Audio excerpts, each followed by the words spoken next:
Valentine sale അങ്ങോട്ട് കഴിഞ്ഞതുള്ളത് ഫ്ലിപ്കാർട്ടിൽ വീണ്ടും അടുത്തൊരു ഓഫർ സെയിൽ എത്തിയിട്ടുണ്ട്.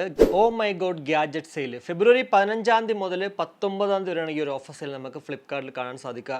ഇതിലെടുത്ത് പറയേണ്ട ഒരു സംഭവം, നമ്മുടെ ഐഫോൺ 16 ഉണ്ടല്ലോ, നോർമൽ റേറ്റ് 79,900 ആണെങ്കിൽ ഇപ്പോൾ വാലന്റൈൻ സെയിൽ അത് 68,990 എത്തിയിട്ടുണ്ടായിരുന്നു.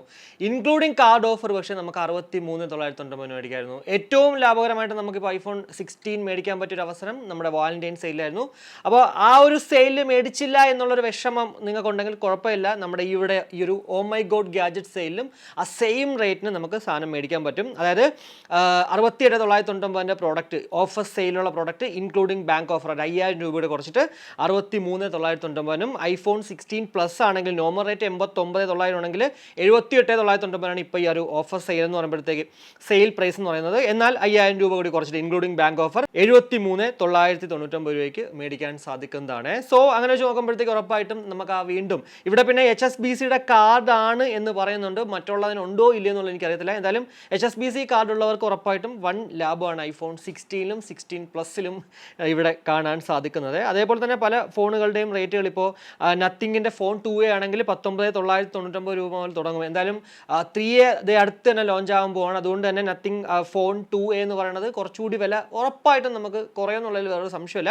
ഇപ്പോൾ ഈ ഒരു ഓഫർ സെയിലിൽ മേടിച്ചില്ലെങ്കിൽ തന്നെ നിങ്ങൾക്ക് ഇപ്പോൾ അടുത്ത് വീണ്ടും ഓട്ടോമാറ്റിക്കലി ഇതിൻ്റെ നോർമൽ റേറ്റ് തന്നെ വീണ്ടും കുറയാൻ ചാൻസ് ഉണ്ട്. സോ അതും നിങ്ങൾക്ക് വേണമെങ്കിൽ ഇപ്പോൾ നോക്കാം, അല്ലെങ്കിൽ കുറച്ച് വെയിറ്റ് ചെയ്യൂ. അതുപോലെ തന്നെ T3X 10,990 സ്റ്റാർട്ട് ചെയ്യും. അതേപോലെ തന്നെ K12X 10,749, G85 16,990, അതുപോലെ തന്നെ P2 Pro ആണെങ്കിൽ 18,990 ഒക്കെ തന്നെ നമുക്ക്, പിന്നെ S24 FE 44,990 ഒക്കെ മേടിക്കാൻ സാധിക്കും. ഇൻക്ലൂഡിംഗ് ബാങ്ക് ഓഫറാണ് ഞാൻ ഇപ്പോൾ ഈ പറഞ്ഞ റേറ്റുകളെല്ലാം തന്നെ ഫോണുകളിൽ കാണാൻ സാധിക്കുന്നത്. പിന്നെ ഇതിലെടുത്ത് പറയേണ്ട മറ്റൊരു സംഭവം എന്ന് വെച്ചാൽ റിയൽമിയുടെ ബഡ്സ് T110 ഉണ്ടല്ലോ, 1,500 രൂപയ്ക്കുള്ളിൽ മേടിക്കാൻ പറ്റുന്ന നല്ലൊരു പ്രോഡക്റ്റ് ആണ്. കഴിഞ്ഞ വാലന്റൈൻ സെയിൽ അത് 1,490 നോർമൽ റേറ്റ് ആയിരുന്നു, ഓഫർ ഒന്നും ഇല്ലായിരുന്നു. പക്ഷേ ഇവിടേക്ക് വരുമ്പോഴത്തേക്ക് അതിൻ്റെ വില അങ്ങോട്ട് കുറഞ്ഞിട്ടുണ്ട്. T110 1,099 രൂപയ്ക്ക് എത്തിയിട്ടുണ്ട്. 1,100 രൂപയ്ക്ക് ബെറ്റർ ഡീൽ എന്നുള്ളതിൽ വേറെ ഒരു സംശയമില്ല. പിന്നെ ബാക്കി എല്ലാത്തിൻ്റെയും റേറ്റ് ആ ഒരു ഓഫർ സമയങ്ങളിൽ ഇയർബഡുകളിൽ കാണത്തില്ലേ, അത് തന്നെയാണ്. അതുകൊണ്ട് ഞാൻ കൂടുതലായിട്ട് ഇനി അങ്ങോട്ട് എടുത്ത് പറയുന്നില്ല. പിന്നെ ലാപ്ടോപ്പ് ആണെങ്കിൽ നമ്മുടെ HP വിക്ടസിൻ്റെ Ryzen 5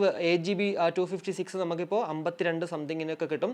50,000 രൂപയ്ക്കുള്ളിൽ ഉറപ്പായിട്ടും നല്ലൊരു പ്രോഡക്റ്റ് തന്നെയാണ് ആ ഒരു HP വിക്ടസിൻ്റെ ആ ഒരു 8GB 512GB വേരിയൻറ്റ്. വീഡിയോ എഡിറ്റിങ്ങിനും അതുപോലെ തന്നെ ഗെയിമിങ്ങിനും ഒക്കെ നല്ലൊരു ബെറ്റർ ഓപ്ഷനാണ് ഈ ഒരു ലാപ്ടോപ്പ്. അതുപോലെ Acerൻ്റെ Aspire 7 നമുക്ക് 49,990 രൂപ മുതലും i5ൻ്റെ 12th Gen SUSൻ്റെ തന്നെ 36,990.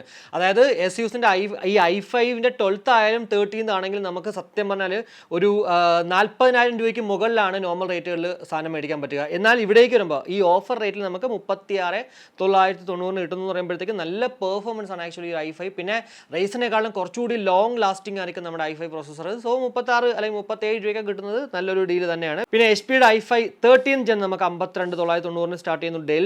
ഡെല്ലിൻ്റെ i3 12th Gen 30,990. ഇപ്പോൾ ഒരു ബേസിക് ലാപ്ടോപ്പ് ആണ് നോക്കുന്നെങ്കിൽ ഉറപ്പായിട്ടും അത് നല്ലൊരു പ്രോഡക്റ്റ് ആയിരിക്കും. ബേസിക് എന്ന് വെച്ചാൽ അത്യാവശ്യം ഫോട്ടോഷോപ്പും പിന്നെ മറ്റുള്ള ബാക്കി എല്ലാ ചില്ലറ പരിപാടികളൊക്കെ തന്നെ ഈ ഒരു പ്രോസസ്സറിലൂടെ നമുക്ക് ചെയ്യാൻ പറ്റും കേട്ടോ, അതിൽ വേറെ സംശയമില്ല.